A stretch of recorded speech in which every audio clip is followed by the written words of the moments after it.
এটা মোটামুটি এনজয় করবেন এবং আশা করি কারো না কারো উপকারে আসবে আর কি। তো ভাইয়া এখন আমি আপনার সম্পর্কে যে পরিচিতি দিব সেটার চাইতে মনে হয় যে আপনি যদি আপনার সম্পর্কে একটু পরিচিতি দেন তাহলে সবচাইতে বেশি ভালো হবে। এরপরে আমি যদি কিছু প্রয়োজন হয় আমি সেটা অ্যাড করবো ইনশাল্লাহ। আমার সম্বন্ধে অনেক ধন্যবাদ মোর্শেদ এই ব্যাকগ্রাউন্ড দেওয়ার জন্য। আম, মোর্শেদ হচ্ছে বুটেক্সের 29তম ব্যাচ। আমরা হচ্ছে 28তম ব্যাচ। আমাদের আমরা যারা 28তম ব্যাচ, আমার ম্যাট্রিক ইন্টার হচ্ছে গিয়ে 99 2001 এরকম সময়। এবং আমার স্কুল কলেজ ছিল আইডিয়াল, নটরডেম। তারপরে সেখান থেকে আমরা বুটেক্সে ভর্তি হই। তখন তো নাম বুটেক্স ছিল না, টেক্সটাইল কলেজ ছিল ঢাকা ইউনিভার্সিটির আন্ডারে। আমরা বের হই 2007-এর শুরুর দিকে। এরপরে আমি চাকরি শুরু করি এসকোয়ার নিট কম্পোজিটে, যেটা আহ, কাঁচপুরের আশেপাশে, কাঁচপুর ব্রিজ পার হয়ে। সেখানে আমি কাজ করি বেশ বছর দুয়েক। সেখান থেকে আমি চলে যাই কোটস বাংলাদেশে, যেটা আরেকটা চমৎকার জায়গা ছিল কাজ করার জন্য। খুবই ডাইভার্সিফাইড জায়গা, অর্থাৎ খুবই বিপরীতমুখী জায়গা। একটা দেশি কোম্পানি ভার্সেস একটা বিদেশি কোম্পানি। সেখান থেকে আমি কাজ করি কিছুদিন নিট কনসার্নে, কিছুদিন আমি ছিলাম কালার মাস্টারে। আর সেখান থেকে আমি চলে আসি ইংল্যান্ডে। ইংল্যান্ডে আমি আসি মাস্টার্স করতে ইউনিভার্সিটি অফ ম্যানচেস্টারে, টেক্সটাইল টেকনোলজি। মাস্টার্স শেষ করে আমি একটা স্কলারশিপ পাই পিএইচডির জন্য। ফলে আমি কম্পোজিট নিয়ে পিএইচডি করি। পিএইচডির পর আম, আমি চাকরি শুরু করি একটা ইংল্যান্ডের সরকারি প্রজেক্টে। এখানে 3 বছরের একটা কন্ট্রাক্ট ছিল আমাদের, যেখানে আমার কাজ করতে হতো এডুকেশন রিসার্চ নিয়ে, সোশ্যাল সায়েন্স।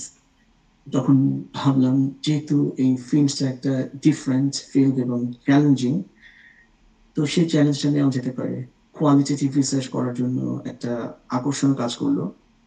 তখন আমরা কাজ করতাম, আমি ছিলাম সাউথ ইংল্যান্ডে। তো আমরা কিংস কলেজ লন্ডনের সাথে কাজ করতাম। আর আমি ফুল টাইম টিচার ছিলাম একটা মেইন স্ট্রিম স্কুল, মানে মেইন স্ট্রিম স্কুলে। সেখান থেকে আমার অনেকগুলো টিচিং ডিগ্রি নেওয়া হয় পেশাদার পেশাদারিত্বের কারণেই, পেশাগত প্রয়োজনে। তারপরে আমি চলে যাই দুবাইতে, কিছুদিন সেখানে চাকরি করি। দুবাই খুব ভালো না লাগাতে আবার ফিরে আসি ইংল্যান্ডে। এবং আমি কাজ করা শুরু করি ইউনিভার্সিটি অফ লিডসে পোস্ট ডক হিসেবে। যে রিসেন্টলি মাস দেড়েক আগে আমি আমার পোস্ট ডকটা শেষ করেছি। এখন আমি এই মুহূর্তে আমি কনসালটেন্সিতে জড়িত এবং 2টা প্রজেক্টের সাথে জড়িত। এই হচ্ছে আমার মোটামুটি ব্যাকগ্রাউন্ড। 1999 থেকে শুরু করলাম মোর্শেদ। জি ভাইয়া, থ্যাংক ইউ ভাইয়া। আমার মনে হয় যে প্রত্যেকেই বুঝতে পেরেছে যে আপনার ব্যাকগ্রাউন্ড সম্পর্কে।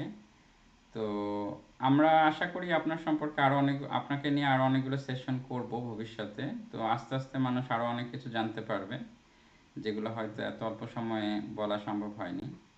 তো এখন ভাইয়া আমরা প্রথমেই আপনার কাছে জানতে চাই যে আপনার রিসার্চ এক্সপিরিয়েন্স থেকে যদি কোনো ইন্টারেস্টিং স্টোরি বা মেমোরেবল মোমেন্ট আপনি শেয়ার করতে চান।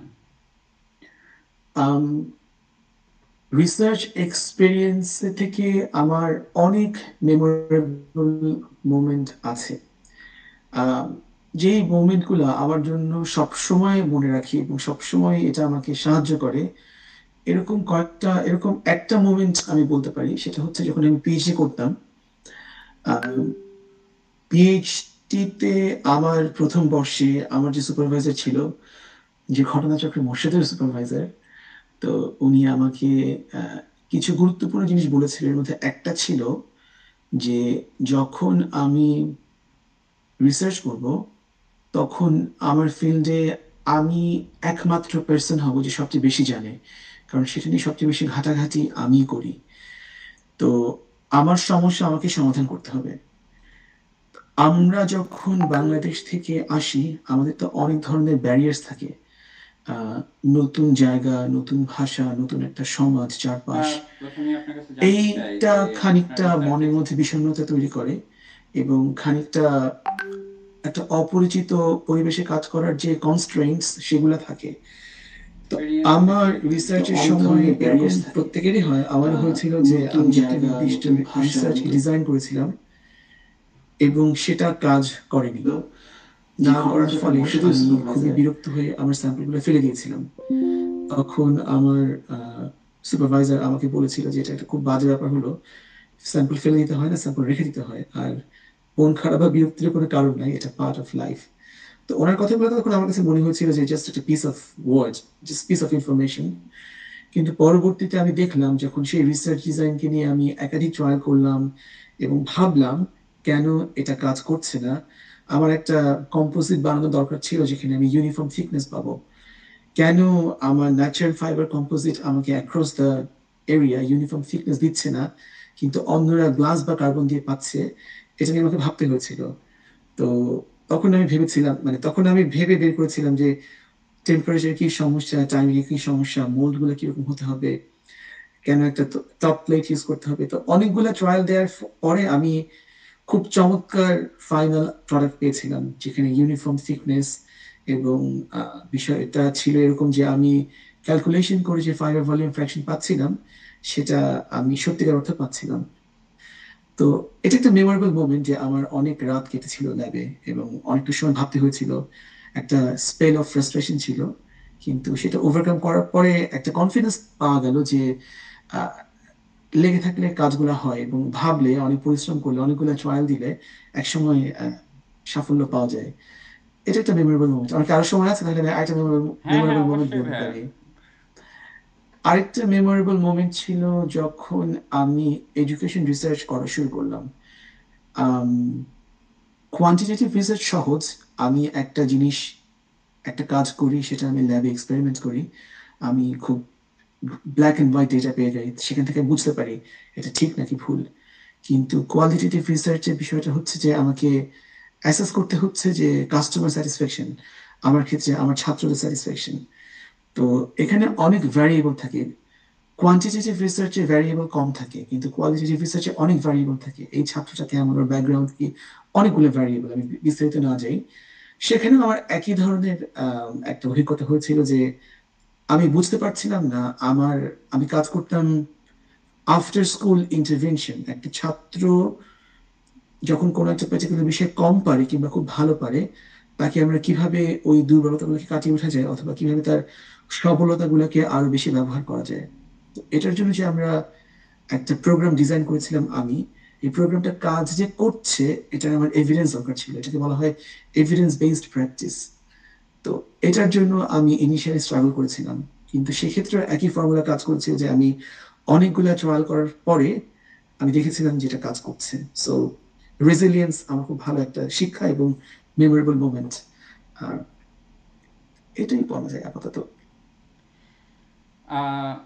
রিসার্চ করতে গিয়ে কি কখনো খুব হার্ড টাইম বা আপনার কাছে মনে হয়েছে যে কেন এই জিনিস করছি, বা এরকম মনে হয়েছে যে এই রকম সিচুয়েশনে কেন পড়লাম?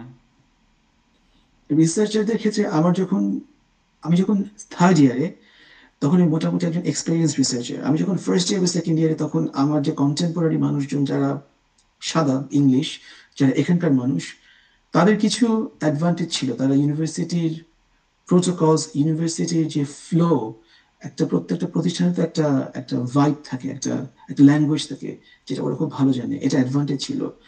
কিন্তু থার্ড ইয়ারে উঠে আমি তো ওই অ্যাডভান্টেজ গুলাকে আমিও পেয়েছিলাম। হ্যাঁ, কিন্তু তখন যখন আমি মোটামুটি ভালো করা শুরু করলাম, এটা আমার অনেকবারই রিসার্চ করতে যে মনে হয়েছে যে কাজটা হচ্ছে না এবং কাজটা আরো ভালো হওয়া সম্ভব। কিন্তু সেক্ষেত্রেও আমি আমার লাইন ম্যানেজার, আমার সুপারভাইজারের একটা কথা, যেটা আমার কো সুপারভাইজার বলেছিল আমাকে, বিশেষ করে মেইন সুপারভাইজার, এবং যে কথাটা আমি শিখেছিলাম আমার এডুকেশন রিসার্চে, যে এটা কখনোই, একটা বিষয় কখনোই পারফেক্ট করা সম্ভব না।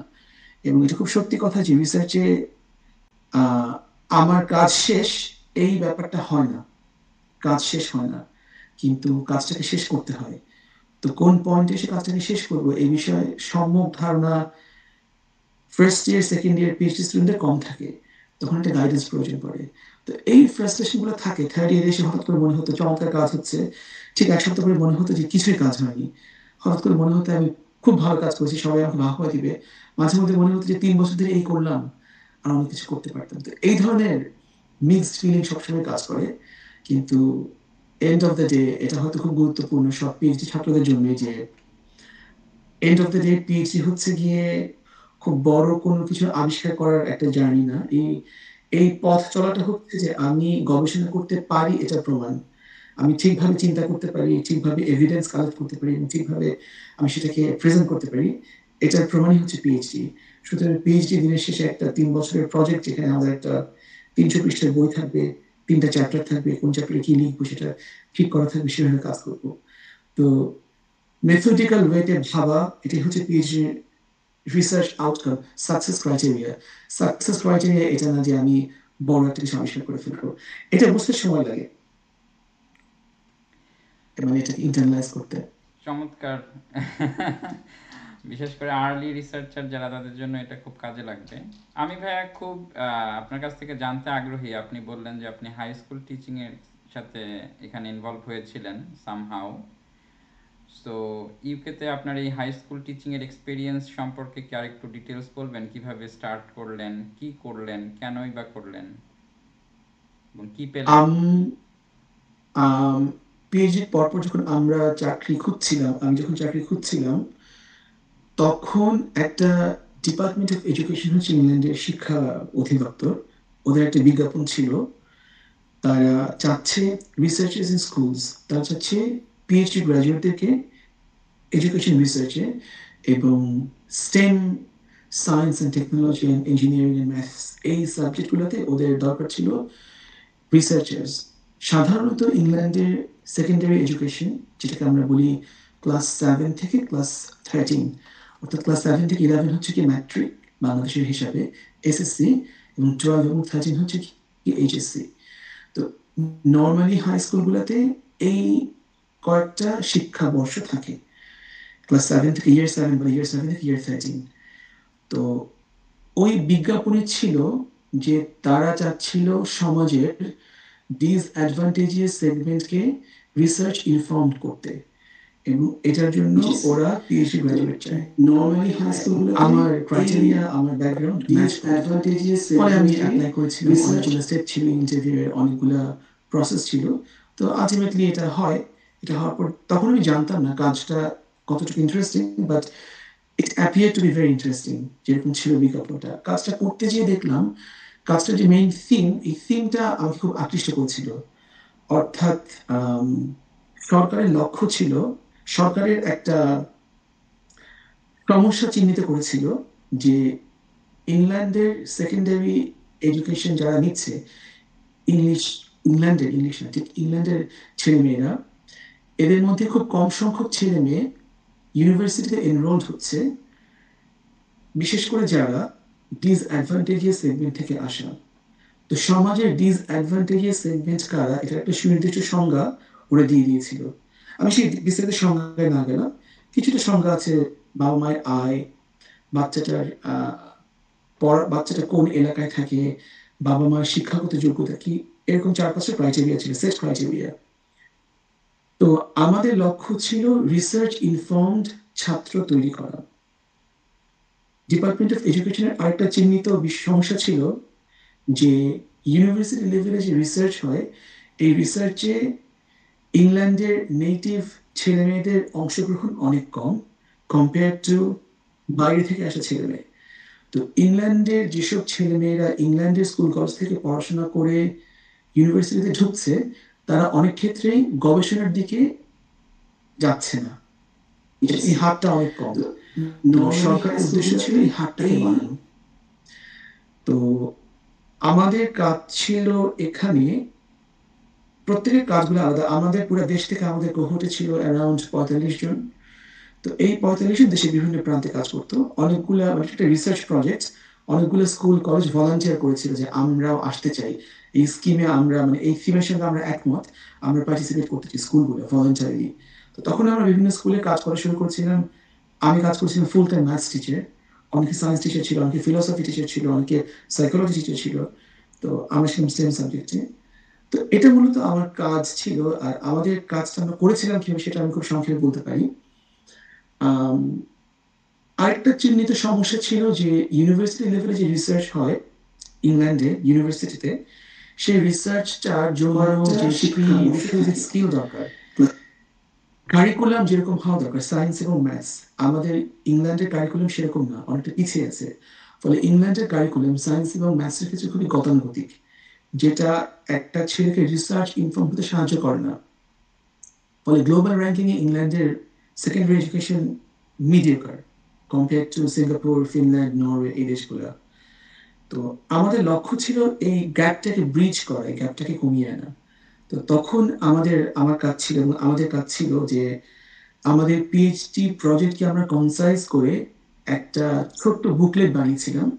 এই বুকলেটটা আমরা 6 জন অ্যাডভান্টেজেস ছেলে মেয়েদেরকে পড়াতাম 3 মাস ধরে, এবং আমরা দেখতাম ওরা পারছে কিনা, বুঝতে পারছে কিনা, সেটাকে আমরা অ্যাসেস করতাম এবং ওদেরকে আমরা ইউনিভার্সিটিতে নিয়ে যেতাম, ট্যুর করাতাম এবং আমাদের দায়িত্ব ছিল ওদেরকে শেষ পর্যন্ত দেখা। তো আলহামদুলিল্লাহ আমার যে ছড়ানো ছিল তাদেরকে আমি ট্র্যাক করেছিলাম ক্লাস 9 থেকে ইউনিভার্সিটি পর্যন্ত। ছড়ানোর মধ্যে একজন অক্সফোর্ড, একজন কেমব্রিজে গিয়েছে, একজন কিংস কলেজে গিয়েছে, একজন ইউসিএল গিয়েছে, বাকি 3জনও রাসেলপুর ইউনিভার্সিটি গিয়েছিল। তারা প্রত্যেকে খুব ভালো করেছিল। সো এটা একটা সাকসেসফুল প্রজেক্ট ছিল। বাট এটা হচ্ছে কম বেশি আমার ব্যাকগ্রাউন্ড। এখানে আরো অনেক স্টোরি আছে, সাকসেস স্টোরি এবং কি আমরা ফেস করেছিলাম ইংল্যান্ডের সমস্যাগুলো এবং এটা বাংলাদেশে কিভাবে ভাবা যায় বাংলাদেশের আঙ্গিকে। বাট আপাতত মোর্শেদের প্রশ্নের উত্তর এটুকুই থাকুক। থ্যাংক ইউ ভাইয়া। আপনি এটা একটা চমৎকার কাজ করেছেন, মাশাআল্লাহ, আলহামদুলিল্লাহ।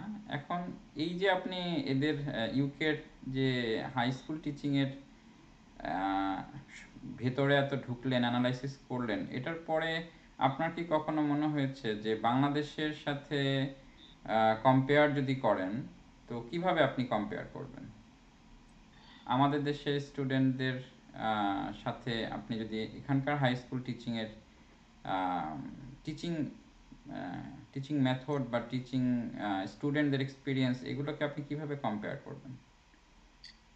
স্টুডেন্ট এক্সপিরিয়েন্সের চেয়ে আমার বরঞ্চ টিচিং মেথড নিয়ে কম্পেয়ার করাটা ইজিয়ার, কারণ আমি আরো বেশি স্পেসিফিক্যালি বলতে পারবো। আম, আমি এটা কম্পেয়ার করেছি, আমি যখন কাজ করতাম অটোমেটিক্যালি এটা নিয়ে সবসময় ভাবতাম আমাদের দেশের সাথে ইংল্যান্ডের সেকেন্ডারি এডুকেশনের পার্থক্যটা কোথায়।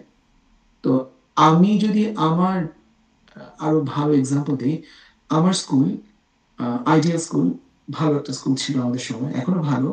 আমাদের কলেজ নটরডেম, এটাও ভালো একটা কলেজ। তো কারিকুলাম ওয়াইজ ঢাকা বোর্ডের ইন্টারমিডিয়েট কারিকুলাম বনাম ইংল্যান্ডের ইন্টারমিডিয়েট কারিকুলাম পার্থক্য কি, বা ঢাকা বোর্ডে ম্যাট্রিকের এসএসসি কারিকুলাম বনাম ইংল্যান্ডের জিসিসি কারিকুলামের পার্থক্য কি, আমি বলবো। এবং আমি এটা কম্পেয়ার করতে পেরেছি আমাদের যে কারিকুলাম থেকে আমরা পড়াশোনা করছিলাম সেটার আঙ্গিকে, কারণ এটা তো আমরা দেখেছি, আমরা তো এটার মধ্যে দিয়ে ছিলাম। কারিকুলাম ওয়াইজ আমাদের কারিকুলাম ভালো, আমাদের কারিকুলাম স্ট্যান্ডার্ড অনেক ভালো যেটা আমরা পেয়েছি, এবং এটা ইংল্যান্ডের সাথে কন্টেম্পোরারি।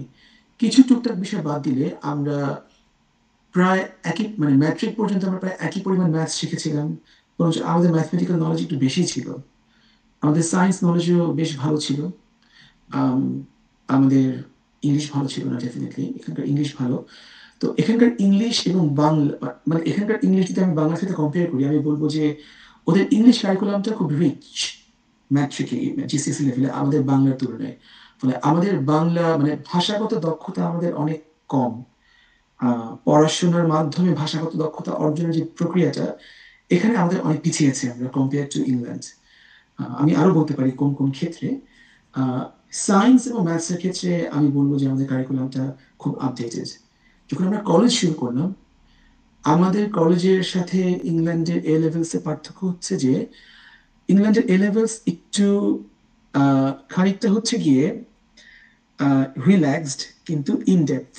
যেমন ইংল্যান্ডে এ লেভেলসে একটা ছাত্র 3টা কিংবা সর্বোচ্চ 4টা সাবজেক্ট নেয়, ফিজিক্স, কেমিস্ট্রি, ম্যাথস, বায়োলজি, অথবা 4টা খুব রেয়ার, 3টা নেয়। আমরা 6টা নিই। আমরা আমরা নেই physics, chemistry, biology, maths, Bangla এবং ইংলিশ। আমাদেরকে ফলে আম, পার্থক্যটা হচ্ছে এটা যে ওদের এ লেভেলসটাকে ওরা ভাবে একটা স্টেপিং স্টোন ফর ইউনিভার্সিটি, আমরাও তাই ভাবি। কিন্তু ইউনিভার্সিটি স্টেপিং স্টোনের জন্য যে গুরুত্বপূর্ণ স্কিলগুলো দরকার সেটা ওরা বেশি ফোকাস করে। আমরা বাংলা এবং ইংরেজির মাধ্যমে ফোকাসটাকে একটু ছড়ায় ফেলি, একটু একটু কমিয়ে ফেলি। আমাদের আমাদের একটা ছাত্রকে অনেক বেশি পরিশ্রম করতে হয় কিছু নন প্রোডাক্টিভ এরিয়াতে। বলে আমি বলবো যে কারিকুলাম ওয়াইজ কোন এরিয়াগুলো বেশি প্রোডাক্টিভ, এক্ষেত্রে ইংল্যান্ডের এ লেভেলসের কারিকুলামটা বেটার বাংলাদেশের তুলনায়। দ্বিতীয়ত আমি বলবো যে আম, আরেকটা বিষয় হচ্ছে যে ম্যাচিউরিটি, অর্থাৎ আমার কি করতে যাচ্ছি এ সম্বন্ধে যে একটা ছাত্রের চিন্তা ভাবনা। এক্ষেত্রে ইংল্যান্ডের ছাত্ররা অনেক বেশি ম্যাচিওর, তারা খুব ভালো জানে তারা কোন কোন জায়গাতে পড়বে, কারণ কলেজগুলা এ বিষয়ে খুব ওয়াকিবহাল থাকে। ইংল্যান্ডের ইউনিভার্সিটিগুলো শুধু ইউকাস বলে, ইউকাস সিস্টেমের মাধ্যমে। তো কলেজে আমরা যখন টিচার ছিলাম আমরা নিয়মিত ছাত্রদেরকে ক্যারিয়ার প্রোগ্রেশন নিয়ে কথা বলতাম, ক্যারিয়ার নিয়ে কথা বলতাম। ইউনিভার্সিটির লোকজন আসতো এবং ক্যারিয়ার থেকে, ক্যারিয়ার সার্ভিস সেন্টার ছিল, সেখান থেকে মানুষজন এসে কথা বলতো। এটা একটা ভালো ব্যাপার। ফলে তারা খুব ম্যাচিওর, তারা খুব ফোকাস, তারা জানে তারা কি করতে যাচ্ছে, তারা কি কি করতে পারে। এই বিষয়ে আমরা কম জানি ইন্টারমিডিয়েট লেভেলে। এবং সর্বশেষ বিষয়টা হচ্ছে যে আহ, আমাদের ক্ষেত্রে আমাদের ইংল্যান্ডের শিক্ষা ব্যবস্থার মধ্যে যে কলেজ এবং স্কুল, তার যে ফ্যাসিলিটিস, এটা খুব, গড়টা অনেক উপরের দিকে। কিছু স্কুল কলেজ খুব ভালো, কিন্তু খারাপ যেগুলা সো কল্ড, সেগুলোরও অ্যাভারেজ মান অনেক ভালো। মানে ইংল্যান্ডের যদি আমরা একটা মিন লাইনটা নিই, মিন লাইনটার থেকে খুব বেশি ডেভিয়েশন হবে না অন্যান্য গুলার। মানে আউটলায়ার খুবই কম থাকবে, সবাই মিডিয়ানের মধ্যেই থাকবে, মানে মিডিয়ানের মধ্যেই বেশিরভাগ লোক থাকবে, বেশিরভাগ প্রতিষ্ঠান। বাংলাদেশে যদি আমরা কম্পেয়ার করি নটরডেম কলেজের সাথে একটা অন্য কলেজ, ঢাকা কলেজ, দুটো খুব ভালো কলেজ, পার্থক্যটা প্রায় অসম্ভব, আকাশ এবং মানে ভূমি, এরকম ব্যাপারটা, রাত এবং দিন। তো এটা একটা সমস্যা বাংলাদেশে, যে আমরা কিছু কলেজের মান খুব ভালো, কিছু কলেজের মান অনেক ভালো না। তো আম, এটা একটা ব্যাপার আমি বলবো আপাতত। আদারওয়াইজ আমাদের কারিকুলাম ভালো, আমরা আমাদের ছেলেরাও খুব ভালোই পারে ইন্টারমিডিয়েট পর্যন্ত অ্যাটলিস্ট। আপনি নিশ্চয়ই কারিকুলাম বলতে আপনি যেই কারিকুলামে পড়াশোনা করে এসেছেন সেই কারিকুলামের কথা বলছেন। আমি সেটাই বলছি, কারণ আমি তো এখন হ্যাঁ, আপডেটেড না। আমি আমি সেটাই বুঝতে পেরেছি, কারণ হচ্ছে আমাদের সময়ের পরে কারিকুলামটাকে নিয়ে আসলে অনেক বেশি ছেলেখেলা করা হয়েছে। বর্তমানে কারিকুলামটা আহ, আমি আসলে শুনেছি কেমন। অনেক সংক্ষিপ্ত, অনেক ইনডেপথ নাই একদমই। হ্যাঁ, এটা নিয়ে আলাদা প্রোগ্রাম করা যাবে। সো কথা বলতে গেলে আমরা আসলে মানে শেষ করতে পারবো না। তবে বাংলাদেশে 2006-07 পরবর্তী সময়ে কারিকুলামকে নিয়ে যেভাবে খুশি সেভাবে আসলে মানে এক্সপেরিমেন্ট করা হয়েছে, এবং এটা করতে গিয়ে দেখা গেছে যে এডুকেশন সিস্টেমটাকে একদম ধ্বংসের শেষ পর্যায়ে নিয়ে আসা হয়েছে। তো দেখা যাক, আমরা আমরা হয়তো এই বাংলাদেশের কারিকুলাম নিয়ে হয়তো পরে আরেকদিন আমরা আলোচনা করব। এখন ভাইয়া আপনার আপনার কাছে আমরা একটা, যেটা আপনার মূল কাজ, আপনি যেটা করছেন গবেষণা বিভিন্ন জায়গায় বা আপনার লেটেস্ট এক্সপিরিয়েন্স, আপনার কাজ সম্পর্কে যদি আপনি খুব সংক্ষেপে যদি বলেন কিছু একটা। আমার মূল স্কিল সেট, যদি আমি এডুকেশন রিসার্চ অংশটাকে বাদ দিই, এডুকেশন রিসার্চ আমার একটা তৈরি হয়েছে ভালো একটা স্কিল সেট, যেখানে আমার রিসার্চ ফোকাস ছিল। এটাকে বলা হয়, আমি একটু সংক্ষেপে 1 মিনিট ওটা বলি, তারপরে আমি আমার মূল টেক্সটাইল অ্যান্ড কম্পোজিটস ফিল্ডে আসবো। এডুকেশন রিসার্চে আমার মূল রিসার্চ ফোকাস ছিল ইন্টারভেনশন প্রোগ্রাম এবং এসপিএন। এসপিএন মানে হচ্ছে স্পেশাল এডুকেশন নিডস। তো বাংলাদেশে আম, একটা বাচ্চার, মানে বাংলাদেশ না, সবখানেই অনেক ধরনের নিড থাকে, স্পেশাল এডুকেশন নিড। এটা যদি অ্যাসেস করা হয় তখন আমরা সেই বাচ্চাটাকে সেভাবে সাপোর্ট করতে পারি। আহ, বাংলাদেশের এই ক্ষেত্রে অনেক পিছিয়ে আছে অ্যাসেসমেন্টের ক্ষেত্রে। আহ, আমাদের ক্ষেত্রে আমরা মনে করি যে, মানে বাংলাদেশের পার্সপেক্টিভে একটা বাচ্চা হাঁটতে পারছে না, কথা বলতে পারছে না, ভাবতে পারছে না, ওই বাচ্চাটারই কিছু চ্যালেঞ্জ আছে, ওই বাচ্চাটা চ্যালেঞ্জ, কিছু স্পেশাল নিড আছে। কিন্তু খুবই স্বাভাবিক একটা বাচ্চা সো কলড, যে হাঁটতে পারছে, কথা বলতে পারছে, সবকিছু নর্মাল, সেই বাচ্চাটারও যে অনেক চ্যালেঞ্জ থাকতে পারে এই বিষয়টাকে অ্যাড্রেস করা হয় না, কিন্তু এটা থাকে। আমরা আমরা জানি অটিজম স্পেকট্রাম সিনড্রোম, আমরা জানি হাইপার সেন্সিটিভিটি, এডিএইচডি, আমরা ডিসলেক্সিয়া সম্বন্ধে জানি।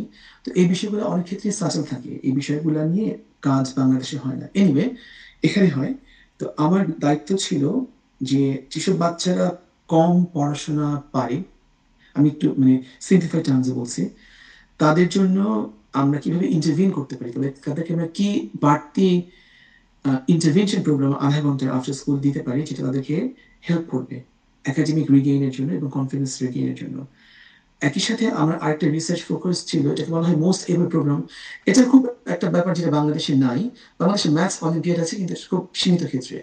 ইংল্যান্ডে একটা সরকারি প্রোগ্রাম আছে, বলা হয় মোস্ট এবল প্রোগ্রাম। এটা হচ্ছে গিয়ে যেসব বাচ্চাদের গ্রেটার ডেপথ আছে, যাদের কাছে কারিকুলামটাকে তারা খুব সহজে শেষ করে ফেলতে পারে, সিলেবাস শেষ করে ফেলতে পারে, ওরা কি করবে? ওদের বাড়তি সাপোর্ট দরকার। যদি ওদেরকে বাড়তি সাপোর্ট দেওয়া হয়, তখন ওরা আরো ভালো করতে পারে। তো এই বিষয়টাতে ইংল্যান্ডের একটা প্রবলেম আছে, যেটা ইউরোপের অন্য কিছু দেশে নাই, স্ক্যান্ডিনেভিয়ান দেশগুলো নাই। ওদের মোস্ট এবল প্রোগ্রামটা খুব রিচ, ইংল্যান্ড অত রিচ না। তো এই কারণে এটা আমার রিসার্চ ফোকাস ছিল, কিভাবে আমরা ডিপার কারিকুলাম নিয়ে কাজ করতে পারি, কিভাবে আমরা ম্যাথস এবং সায়েন্সকে একসাথে আনতে পারি। আহ, আমি একটা ছোট্ট কাজের উদাহরণ দিয়ে আমার এই অংশটা শেষ করব। আমি ইয়ার 8 এবং ইয়ার 9-এর কিছু বাচ্চাদেরকে আলাদা করেছিলাম যারা পড়াশোনায় ভালো। আমি অ্যাসেস করেছিলাম এবং আমি একটা সেট ক্রাইটেরিয়া করেছিলাম কোন কোন বিষয় ঘটলে আমরা বলতে পারি পড়াশোনায় ভালো। আমরা কিছু মেট্রিক্স তৈরি করেছিলাম। তো ওদেরকে আমি শেখাতাম ফার্মি এস্টিমেশন। ফার্মি এস্টিমেশন হচ্ছে, জাস্ট একটা উদাহরণ দেওয়ার জন্য, এরপর আমি অন্য প্রসঙ্গে চলে যাব। আমি এক আমি ওদেরকে বললাম যে এই যে স্কুলের বিশাল কার পার্ক, একটা কার পার্কের কথা তুমি ভাবো, যে কার পার্কে আমরা এই এলাকার সকল গাড়ি রাখবো এবং আমাদের কত জায়গা লাগবে, একটা এস্টিমেট করো। তো এটা করতে যেয়ে ওদেরকে ভাবতে হতো আমাদের এই এলাকায় মানুষজন কত আছে, কয়টা পরিবার থাকতে পারে, সেই পরিবারে কয়টা গাড়ি থাকতে পারে, এবং সবগুলা গাড়ি যদি আমরা একখানে আনি তাহলে আমাদের মোট কয়টা গাড়ি হবে, প্রত্যেকটা গাড়ির জন্য যে আমরা একটা স্কোয়ার শেপ তৈরি করবো, সেই শেপের জায়গাটা কতটুকু হবে, আমরা যে পেডেস্ট্রিয়ান ওয়ে রাখবো সেটা জায়গা কতটুকু হবে, অ্যাম্বুলেন্সের জায়গা কতটুকু হবে। তারা অনেক কিছু ভাবতো, ভেবে অনেকগুলো চিন্তা ভাবনা সমন্বয় করে তারা একটা রেজাল্ট আনতো। তো আরেকটা ম্যাথস ছিল এবং তারা খুব ভাবতে পারতো, মানে তাদের চিন্তা ভাবনাটাকে অনেক বেশি প্রসারিত হতে পারতো ফার্ম এস্টিমেশন দিয়ে। তো আমরা আরেকটা এক্সপেরিমেন্ট করেছিলাম যে ডে উইকলি কয় টাকা আমাদের ইউনিভার্সিটির ক্যান্টিন আয় করে। তো সেখানে তারা খুব চমৎকার, অনেক মানে এঙ্গেজ ছিল তারা এটা বের করার জন্য। কিন্তু ফার্ম এস্টিমেশন যথেষ্ট ডিফিকাল্ট একটা প্রসেস, তারা এটা করতে পেরেছিল। সো এটা একটা রিসার্চ ফোকাস ছিল আমার, যেটা নিয়ে আমি এখনো কাজ করছি ফ্রিল্যান্সিং স্কুলগুলোতে।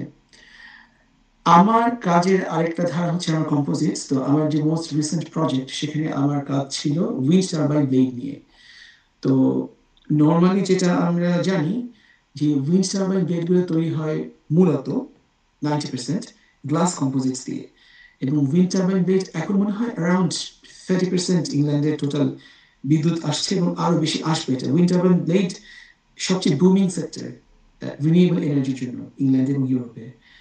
এখন উইন্ড টারবাইন ব্লেডের অফশোর, অর্থাৎ আমরা যে সমুদ্রের পাড়ে আমরা যে দেখি যে অনেকগুলো উইন্ড টারবাইন ব্লেডের ইউনিট দাঁড়িয়ে আছে, এগুলোকে অফশোর বলে। তো আমি অনশোরের ক্ষেত্রে বলি, এই যে বিশাল সাইজের ব্লেড গুলো, এই ব্লেড গুলো যখন কোনো রিপেয়ার তৈরি হয়, আমাদেরকে তখন এই ব্লেড গুলোকে থামাতে হয়। তারপর কাউকে উপরে উঠতে হয়, উপরে উঠে রিপেয়ার করতে হয়, কম্পোজিট রিপেয়ার। কোনো ডেন্ট হলো, পাংচার হলো, ভেঙে গেল, ফেটে গেল, তখন আমাদেরকে রিপেয়ার করতে হয়। তো আমার কাজ ছিল উইন্ড টারবাইন ব্লেড রিপেয়ার নিয়ে। তো এই রিপেয়ার করার জন্য আমাদের কিছু র্যাপিড টেকনোলজি আমরা ইউজ করতাম। মানে আমার রিসার্চ ফোকাস ছিল একটা র্যাপিড টেকনোলজি ইউজ করে, যেটা বলা হয় রেজিস্ট্যান্স ওয়েল্ডিং। আমরা ওয়েল্ডিং করতাম। আমার ক্ষেত্রে আমি যেটা করতাম, যে কোনো একটা ড্যামেজ এরিয়াতে আমি কিছু থার্মোপ্লাস্টিক ফিল্ম দিতাম, সেখানে একটা হিটিং এলিমেন্ট থাকতো, সেখান থেকে আমরা নির্দিষ্ট পরিমাণ ইলেকট্রিসিটি ফ্লো করতাম, একটা প্রেশার দিতাম নির্দিষ্ট পরিমাণ, এবং তখন আমি আরেকটা রিপেয়ার প্যাচ দিতাম, এভাবে রিপেয়ার করতাম। কিন্তু আমাদের রিসার্চ ফোকাস ছিল আমার এই রিপেয়ারটাকে এফিশিয়েন্ট করা, মেকানিক্যাল স্ট্রেংথটাকে এনশিওর করা যে মেকানিক্যাল স্ট্রেংথ ঠিক আছে, এবং খুব তাড়াতাড়ি হচ্ছে, ইজি টেকনোলজি, একজন টেকনিশিয়ান যেন করতে পারে। সবচেয়ে গুরুত্বপূর্ণ ছিল যে এটাকে একটা রোবোটিক আর্মের মাধ্যমে আমরা ইন্টিগ্রেট করতে পারি। তো আমার এন্ড অফ মাই প্রজেক্ট, এটা শেষ হলো মাত্র 1.5 মাস আগে। তো সেখানে আমরা আমি সাকসেসফুলি একটা রোবোটিক আর্ম ইন্টিগ্রেট করতে পেরেছিলাম। রোবোটিক আর্মে আমি কিছু অ্যাক্সেসরিজ অ্যাড করে, কম্পোনেন্ট অ্যাড করে টোটাল রিপেয়ার প্রসেসটাকে রোবোটিক আর্মের মাধ্যমে আমরা ইমপ্লিমেন্ট করেছিলাম। এটা সুবিধা হচ্ছে যে একটা মানুষকে ওই ড্যামেজড এরিয়াতে পাঠানোর পরিবর্তে আমরা গ্রাউন্ড থেকে একটা রোবোটিক আর্ম পাঠিয়ে দিই, রোবোটিক আর্মটাই যাবতীয় রিপেয়ারটা করে ফেলে। এটা কুইক এবং ইজিয়ার এবং প্রিসাইজ টেকনোলজি, এবং এটা খুব গুরুত্বপূর্ণ পার্সোনাল সেফটির জন্য। তো এটা হচ্ছে আমার মূলত মোস্ট রিসেন্ট কাজ। এছাড়া আমার পিএইচডি ফোকাস ছিল ন্যাচারাল ফাইবার কম্পোজিটস, যেখানে আমার কাজ ছিল ওয়েভিংস নিয়ে কাজ করা। আহ, যদি মোর্শেদ আরো জানতে চাই বলতে পারি, বাট জানতে তো চাই। আমরা আমরা যেটা বুঝতে পারছি সেটা হচ্ছে যে আপনার সাথে আমাদের হয়তো আবারও আরো কয়েকটা সেশন আমরা নিব বিভিন্ন বিষয়ে আপনার যেই এক্সপিরিয়েন্সগুলো আছে সেগুলো জানার জন্য। তো আজকে আমাদের সময় খুব বেশি নাই, তো আমরা প্রায় শেষের দিকে চলে এসেছি। তো আমি আপনাকে শেষের আগে একটা প্রশ্ন করতে চাই, সেটা হলো যে আপনাকে যদি জিজ্ঞেস করা হয় আপনি দেশের জন্য কি করতে চান, আপনি কিভাবে উত্তর দিবেন? আমার ক্ষেত্রে আহ, আমাদের জন্য দেশে কাজ করার মানে যে দেশের জন্য কি করতে চাই, আমি আপনাকে উত্তরটাকে আরেকটু সহজ করে দেই, প্রশ্নটাকে আরেকটু সহজ করে দেই। আপনি হয়তো আহ, দেশকে ফিল করেন। আহ, দেশ থেকে যারা দূরে আছে তাদের মধ্যে বেশিরভাগ মানুষই দেশকে ফিল করে, দেশের জন্য কিছু করতে চায়, কিন্তু সবসময় স্কোপ হয়ে ওঠে না। তো আপনার বর্তমান skill set, research experience, international exposure, বাংলাদেশের পার্সপেক্টিভে বাংলাদেশের কোনো প্রতিষ্ঠান, বাংলাদেশের সরকার কিভাবে ইউটিলাইজ করতে পারে এই ধরনের যদি আপনি একটা আইডিয়া দেন, তাহলে হয়তো আমরা এটা একটা পয়েন্ট হিসেবে মানে মার্ক করতে পারবো যে আহ, যদি কেউ চায় আপনার আপনার কাছ থেকে কোনো পরামর্শ, কোনো সার্ভিস, কোনো ধরনের কোনো এক্সপার্ট ওপিনিয়ন, এই ধরনের বিভিন্ন ধরনের কন্ট্রিবিউশনই হতে পারে। বাট আমি আমি জানতে চাচ্ছি যে আপনি সবচেয়ে ভালো জানবেন যে আপনি আসলে কোন জায়গায় মানে কন্ট্রিবিউট করতে পারবেন, বা আপনাকে যদি কেউ ইউটিলাইজ করতে চায় তারা কিভাবে ইউটিলাইজ করতে পারবে। আম, আমাদের ক্যারিয়ারের এই পর্যায়ে এসে আমরা প্রত্যেকেই একটা নির্দিষ্ট এরিয়াতে স্কিল ডেভেলপ করি। আমার ক্ষেত্রেও কম বেশি সেরকমই ট্যানজিবল স্কিল, যেটাকে আমরা বলি, যেটাকে আমরা দেখতে পাচ্ছি, এটা এটা আমার নির্দিষ্ট একটা জায়গা। এখন বাংলাদেশের ক্ষেত্রে যেমন আমি ইতিমধ্যেই এটাকে আমরা ধরো সব আলোচনার মাধ্যমে এটাকে আমরা বলতে পারলাম যে আমার স্কিল হচ্ছে এডুকেশন সেক্টরে নলেজ ডিসেমিনেশন, কিভাবে আমরা পড়াবো এটার ক্ষেত্রে, অথবা কম্পোজিট রিসার্চের ক্ষেত্রে। বাংলাদেশের মানে কাজ করার ক্ষেত্রে ধরো আমরা কাজ করি এভাবে, ভাবি আমরা যে একটা প্রবলেমকে আমরা সলভ করি, যে কাজটা বাংলাদেশে হচ্ছে না সেই কাজটা নিয়ে আমরা ভাবতে পারি। বাংলাদেশের ক্ষেত্রে আমি বলতে পারি বুটেক্সকে যদি আমরা ভাবি এবং আমাদের যে টেক্সটাইল ইন্ডাস্ট্রিয়াল ডোমেইন এটাকে ভাবি, সেক্ষেত্রে আমরা দেখি, আমরা এটা বুঝতে পারি যে আমাদের যে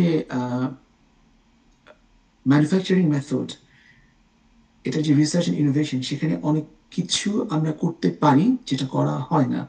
আমাদের ম্যানুফ্যাকচারিং মেথডগুলো কনভেনশনাল। তো টেক্সটাইলের ক্ষেত্রে আমরা কিভাবে ম্যানুফ্যাকচার করলে আমাদের কার্বন ফুটপ্রিন্ট কম হবে, এই বিষয়গুলা একটা ভাবার বিষয়, এটা নিয়ে কাজ করা যায়। তো আমার স্কিল সেটের আরেকটা বিষয় ছিল আমার 1 বছরের পোস্ট ডক। আমি সাস্টেনেবল ম্যানুফ্যাকচারিং নিয়ে কাজ করতাম টেক্সটাইলে, সাস্টেনেবল টেক্সটাইল ম্যানুফ্যাকচারিং, কম্পোজিটের আগে 1 বছর। যদি আমি খুব একটা এক্সপার্ট না, কিন্তু কাজ করা হয়েছিল 1 বছরের জন্য। তো দেশের জন্য কন্ট্রিবিউটের ক্ষেত্রে যদি যদি আমাদের কাজের স্কোপ থাকে কোন ধরনের রিসার্চ, যে রিসার্চটা আমাদের এই পার্টিকুলার বিষয়টাকে অ্যাড্রেস করে, যেমন কম্পোজিট ম্যানুফ্যাকচারিং বাংলাদেশে হয় না, ইন্ডিয়াতে হয়, বাংলাদেশে হতে পারে। বাংলাদেশে একটা অনেক বড় স্কোপ আছে গ্লাস ফাইবার কম্পোজিটস নিয়ে কাজ করার। বাংলাদেশে প্রচুর নৌকা টাইপের অনেক ভেসেল থাকে, এটাতে গ্লাস ফাইবার কম্পোজিটস এর একটা অনেক বড় মার্কেট আছে, এটা নিয়ে আমরা বাংলাদেশে হয় না। বাংলাদেশ চাইলেই খুব চমৎকার গ্লাস এবং কার্বন ফাইবার কম্পোজিটস এক্সপোর্ট করতে পারে, কম্পোনেন্টস গুলো তৈরি করে। এটা একটা মার্কেট, যে মার্কেটটা আমরা এক্সপ্লোর করতে পারি। আম, যেটা ইন্ডিয়াতে হচ্ছে, এক্সটেন্সিভলি হচ্ছে, বাংলাদেশে হচ্ছে না। এছাড়াও টেক্সটাইলের ক্ষেত্রে আমাদের দেশে এই বিষয়গুলো এখনো আসে না, যেমন ধরো মোর্শেদ ই টেক্সটাইলস, উইয়ারেবলস, এটা আমার মূল এরিয়া অফ এক্সপার্টিস না, কিন্তু আমার রিসার্চ গ্রুপের মধ্যে আমাকে কাজ করতে এটা নিয়ে, ফলে খুব কাছ থেকে দেখা হয়েছিল আমার লিডসের রিসার্চ গ্রুপে অথবা ম্যানচেস্টারে। তো ই টেক্সটাইলস, সেন্সার্স, টেক্সটাইলস, ওয়্যারেবলস, এগুলা নিয়ে কাজ করার অনেক স্কোপ আছে বাংলাদেশে। তো এগুলো নিয়ে আমরা বা আমি কাজ করতে পারি। কারিকুলাম ডিজাইন বুটেক্সের জন্য, যেমন আমি ভাবছিলাম যে আমরা যখন গবেষণা করার জন্য আসি, পিএইচডি করার জন্য, যখন আমরা খুব কোর ম্যাথমেটিক্যাল প্রবলেম ডিল করি অথবা সায়েন্টিফিক প্রবলেম ডিল করি, আমি আমার অভিজ্ঞতা বলছি, আমাদের সময় আমাদের বুটেক্সের কারিকুলাম এরকম ছিল না যেখানে আমরা ইলেকট্রনিক্স শিখতাম মোটামুটি ভালো ফান্ডামেন্টাল লেভেলে, আমরা অটোক্যাড শিখতাম, এরকম ছিল না। আমরা ভালো ইমেজিং করতে পারতাম, এরকম ছিল না। আমরা ম্যাথল্যাব, কনসোল, অ্যাবাকাস এগুলো পারতাম না। প্রোগ্রামিং ল্যাঙ্গুয়েজ আমরা তো ভালো পারতাম না। কিন্তু যারা চায়না থেকে আসে বা যারা এখান থেকে আন্ডারগ্রেড করা, তাদের এই এক্সপেরিয়েন্স গুলো অনেক ভালো। ফলে এটা আমাদের জন্য শিখে কাজ করতে হয়। তো আমাদের যদি বুটিক্সের কারিকুলামে এই বিষয়গুলো থাকে এবং এই বিষয়গুলো আমাদের কোনো ইন্টারভেনশন প্রয়োজন পড়ে হেল্প করার, এটা নিয়ে আমরা কাজ করতে পারি। এবং সবচেয়ে বড় কথা হচ্ছে আমরা যেহেতু আমরা বলছি কারণ ধরো আমার তো আরো অনেকেই আছে, যেহেতু কন্টেম্পোরারি রিসার্চ নিয়ে আমরা জানি কি কি কাজ হচ্ছে, কি কাজ হতে পারে, কোন কোন কাজগুলো খুব পোটেনশিয়াল, এরকম একটা সমন্বিত কাজ করা যায় যে বুটেক্সের যারা রিসার্চ করতে চায় সেখানে আমরা বলতে পারি যে কারিকুলামে এই কম্পোনেন্ট গুলো থাকলে এই ছেলেমেয়েরা খুব ভালো ইকুইপড হবে এবং এই বিষয়গুলো নিয়ে রিসার্চ করতে পারে। ফলে আমাদের বুটিক্সের আন্ডারগ্রেড প্রজেক্ট গুলোকে আমরা সেভাবে রাখতে পারি। আম, আমি এটার সাথে একটা বিষয় যোগ করতে চাই যেটা আমার মনে হয় রেলেভেন্ট হবে মোর্শেদ, সেটা হচ্ছে যে বিদেশে থাকাটার বিষয়ে আমি জানি না মোর্শেদের সামনে কোনো প্রশ্ন করবে কিনা, না করলে আমি নিজ থেকেই বলতে চাই। আম, বলেন ভাইয়া। কেউ যদি অনেক বেশি, মানে অবশ্যই যদি আমরা একটা গ্লোবাল ভিউ পয়েন্ট থেকে দেখি, বিদেশের জীবন খুবই আহ, স্বাচ্ছন্দ্যদায়ক, খুব সংক্ষেপে বলে বাংলাদেশের তুলনায়। এই স্বাচ্ছন্দ্য সবারই দরকার। কিন্তু কেউ যদি খুব পেশাদার ক্ষেত্রে ভাবতে চায়, যদিও বাংলাদেশে এখন নাই, কিন্তু আমি প্রায় ভাবি এবং আমার সাথে আমার অনেক বন্ধুরাই কম বেশি একমত হয়, যদি জীবনযাপনের স্বাচ্ছন্দ্য মোটামুটি বাংলাদেশে থাকে, কাজের স্বাচ্ছন্দ্য বাংলাদেশে যদি থাকতো, আমরা কাজ করতে খুব স্বাচ্ছন্দ্য বোধ করতাম বাংলাদেশে। অর্থাৎ আমার যে ল্যাব, যে ল্যাবে আমি কাজ করি এবং যে ধরনের ডিভাইস নিয়ে আমি কাজ করি, যে কাজগুলো আমি বাংলাদেশে বিদেশে করি, যে পরিশ্রমটা আমি দিই, ঠিক একই ধরনের ল্যাব, একই ধরনের কাজ, কম বেশি চলনসই বেতন যদি বাংলাদেশে পেতাম, আমি কিন্তু অ্যাজ এ পার্সন আমার আউটপুট অনেক বেশি হতো। তো আমি বলবো যারা কম বয়সী এখন, তারা হয়তো ভাবতে পারে যে কোনো একটা সময় বাংলাদেশেও এ ধরনের ফ্যাসিলিটিস আসবে। তো বিদেশ থেকে আইডিয়াল সিনারিও যদি আমরা এই আদর্শ অবস্থানের কাছে পৌঁছাইনি এখন, হয়তো পৌঁছাবো ইনশাআল্লাহ, প্রচুর স্কিল ডেভেলপ করে বাংলাদেশে কাজ করার একটা বাড়তি স্বাচ্ছন্দ্য আছে, এই স্বাচ্ছন্দ্যটা নেওয়া উচিত। নিয়ে খুব ভালো ইনপুট দেওয়া যাবে, আমাদের খুব ওয়ার্ল্ড ক্লাস রিসার্চ সেন্টার হওয়া সম্ভব, বিশেষ করে টেক্সটাইল এবং ম্যাটেরিয়াল সায়েন্সে। আমার তো মূল কাজ ম্যাটেরিয়াল সায়েন্স নিয়ে। তো বাংলাদেশ ম্যাটেরিয়াল সায়েন্স নিয়ে বাংলাদেশ খুব খুব ভালো করতে পারে, বিশেষ করে ইন্ডাস্ট্রিয়াল লেভেলে। আমরা খুব ইজিলি ইন্ডাস্ট্রি অ্যাক্সেস করতে পারি, এটা বিদেশে একদমই সম্ভব হয় না। তারা অনেক পরিশ্রম করে ইন্ডাস্ট্রিয়াল ডেটাগুলো নেয়। তো আম, এটা একটা অনেক বড় অ্যাডভান্টেজ, খুব ভালো রিসার্চ করা সম্ভব। মানে বাংলাদেশ খুব ভালো রিসার্চ করতে পারে, যেখানে বিদেশ থেকে রিসার্চাররা বাংলাদেশে এসে কাজ করবে। সরি, ডাইগ্রেস করলাম টপিকটাকে, বাট খুবই চমৎকার ভাইয়া, খুবই মানে ইম্পর্টেন্ট কথা বলেছেন। আসলে আহ, আমি নিজে যেভাবে চিন্তা করি সেটা আহ, একটু ডিফারেন্ট। সেটা হলো যে আপনি যে ধরনের প্রজেক্টের কথা বলেছেন এগুলো সরকারি উদ্যোগ ছাড়া তৈরি হওয়া খুব মুশকিল, প্রায় অসম্ভব বাংলাদেশে। তবে বাংলাদেশের এডুকেশন সেক্টরের কথা যদি বলি তাহলে আসলেই আপনার বা আপনাদের মতো যারা আছে তাদের কন্ট্রিবিউশনের সুযোগ অনেক বেশিই আছে। কিন্তু এই পরিবেশটা আসলে নাই। এই পরিবেশটা তৈরি করা যায় কিভাবে সেটা হয়তো আমরা হয়তো ভেবে বের করতে পারবো না, বাট আমরা হয়তো একটা ওয়ে আউট দেখাতে পারি। সেটা আদৌ হবে কিনা সেটা আসলে সময় বলবে, বাট আমরা একটা অপশন খুলে রাখতে পারি আর কি। আমার কাছে যেটা মনে হয় বাংলাদেশে বর্তমানে বুটেক্স ছাড়াও অনেকগুলো পাবলিক বিশ্ববিদ্যালয়ে টেক্সটাইল পড়ানো হয়, অনেকগুলো বেসরকারি বিশ্ববিদ্যালয়ে টেক্সটাইল পড়ানো হয়। সরকারি যে কলেজগুলো আছে এগুলো কিন্তু আপনি যদি ইনফ্রাস্ট্রাকচার, মেশিনারিজ এগুলোর কথা চিন্তা করেন তাহলে এগুলো এক একটা বিশ্বমানের প্রতিষ্ঠান। কিন্তু এখানে কিছু লিমিটেশন আছে, যে লিমিটেশনের কারণে এগুলোর আউটকামগুলো আসলে মিনিমাম লেভেলেরও অনেক সময় হয় না। আমি বলবো না খুব খারাপ, বাট খুবই মানে যতটা হওয়া সম্ভব তার তুলনায় কিছুই হয় না। খুবই আন্ডার ইউটিলাইজড। হ্যাঁ, তো এটা নিয়ে কথা বলতে গেলে অনেক কথা বলা যাবে, কিন্তু আমাদের হাতে সময় খুব কম। তো আমি মনে করি যে এই সমস্ত সেক্টরে আপনার কন্ট্রিবিউশন করার সুযোগ আছে যদি আসলেই বাংলাদেশ থেকে কেউ আপনাকে অ্যাপ্রোচ করে, তাহলে কি আপনি এগিয়ে আসবেন? অ্যাবসলিউটলি, এটা তো আমাদের সবসময়ের জন্যই খুব প্যাশন বাংলাদেশের সাথে কাজ করা, এবং এটা তো সবসময় আমরা মনে করি যে আমরা হচ্ছে কি বাংলাদেশেরই মানুষ, বাংলাদেশেরই প্রোডাক্ট, এবং এটাই আমাদের কাজের জায়গা।